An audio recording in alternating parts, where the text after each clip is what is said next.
Hello everyone, and a very warm welcome to this special, extended session, episode 43.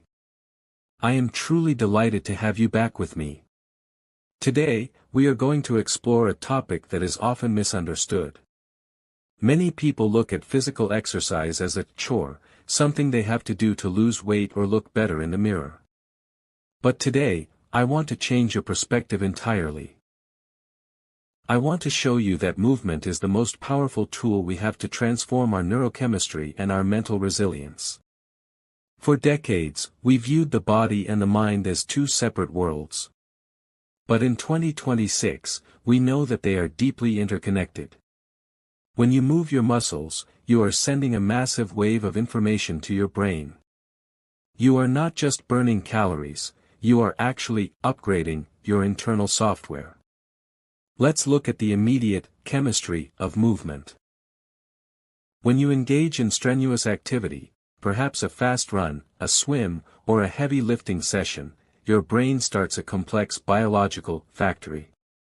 It begins to release endorphins. Most people know these as the chemicals of happiness, but specifically, they are your body's natural analgesics. They evolved to mask the pain of the hunt, but today, they act as a powerful buffer against daily stress and anxiety. But that is just the beginning. Exercise also increases levels of dopamine, which sharpens your focus, and serotonin, which stabilizes your mood. This is why psychologists often refer to a brisk walk or a workout as a biological reset button. If you feel stuck in a problem or frustrated with your English grammar, the best thing you can do is get your heart rate up. You are literally washing your brain in a cocktail of euphoria and clarity. However, the most incredible discovery in modern neuroscience is a protein called BDNF, or brain-derived neurotrophic factor. I want you to remember this term. BDNF is often called Miracle-Gro for the brain. When you exercise, especially at a moderate to high intensity, your brain produces this protein to protect and repair your neurons. BDNF does something vital for language learners: it promotes synaptic plasticity. This is the brain's ability to create new connections. When you have high levels of BDNF, you learn faster, you remember words more easily, and you solve problems with more creativity. Movement is not just for your heart, it is for your cognition. This is the reason why many of the world's greatest thinkers, like Albert Einstein or Steve Jobs, were famous for their long walks. They were using movement to fertilize their ideas. Now, let's talk about metabolic health. When you move, your muscles become hungry for energy. They pull glucose from your blood, which helps regulate your blood sugar and improves your insulin sensitivity. This is crucial in a world where we spend so much time sitting. Constant sitting causes our systems to become sluggish or slow. Exercise acts as a catalyst, speeding up your metabolism and reducing inflammation throughout your entire body. And then, there is the cardiovascular benefit. Your heart is a muscle, and like any muscle, it needs to be challenged. Regular exercise strengthens the heart, improves your circulation, and ensures that your brain receives a constant, rich supply of oxygenated blood. This prevents brain fog and keeps you alert for longer periods during your study sessions. But perhaps the most profound effect of sport is on our psychology. Exercise teaches us how to handle discomfort.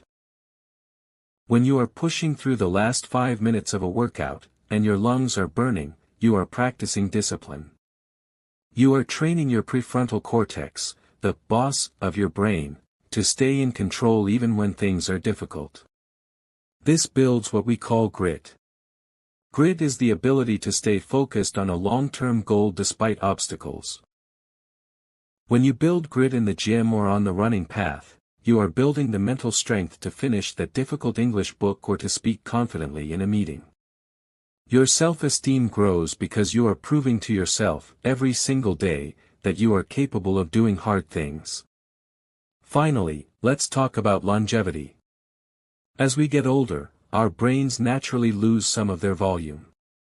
However, studies show that people who remain physically active have a much larger hippocampus, the part of the brain responsible for memory. Exercise is the closest thing we have to a fountain of youth. It protects you against cognitive decline and keeps your spirit youthful and vibrant. So, my challenge for you this week is to change the way you talk about sport. Don't say, "I have to go to the gym." Say, "I am going to nourish my brain." Don't focus on the weight you want to lose, focus on the vitality you want to gain. Whether it's a 20-minute dance, a heavy session of yoga, or a walk in nature, get your heart pumping. Notice the discrepancy between how you felt before and how you feel after. You are a biological masterpiece, and you were built to move. Thank you for your incredible dedication to your growth. I am Professor Wolfizzle. Stay active, stay curious, and I look forward to our next conversation in episode 44. Goodbye for now.